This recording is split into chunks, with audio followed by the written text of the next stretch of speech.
mile. And so I want to challenge you today to start always doing a little more than what you have to. Not just doing what you absolutely have to do. This is just an example.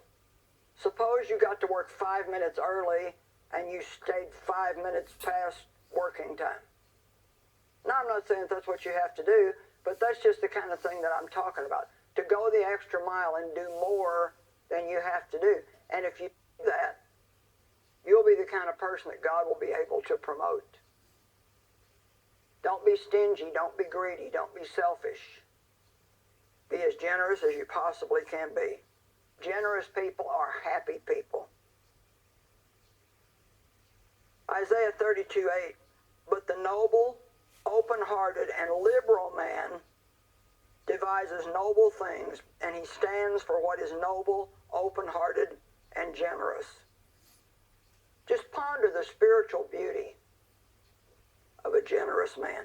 You know, we talk about the early church in the book of Acts and how powerful they were.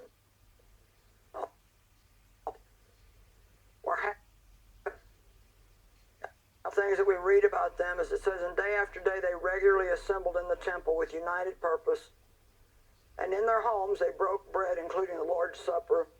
They partook of their food with gladness and simplicity and with generous hearts. They were generous people, and really they all had everything in common. They shared everything they had with other people.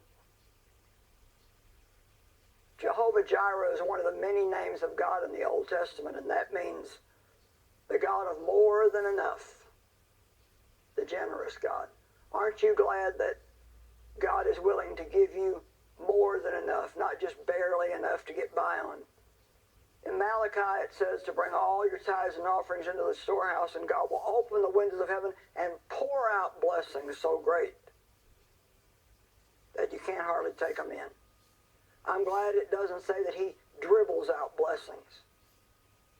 God pours out blessings on his people. And we need to pour out blessings on other people.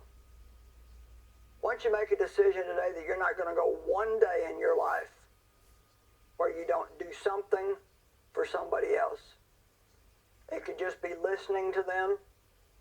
It could be complimenting them, encouraging them. It could be praying. Or it could be helping them by meeting a financial need that they have. There's so many people in the world that are needy. They need so many things, and we have the ability to provide, and we need to do it and do it generously.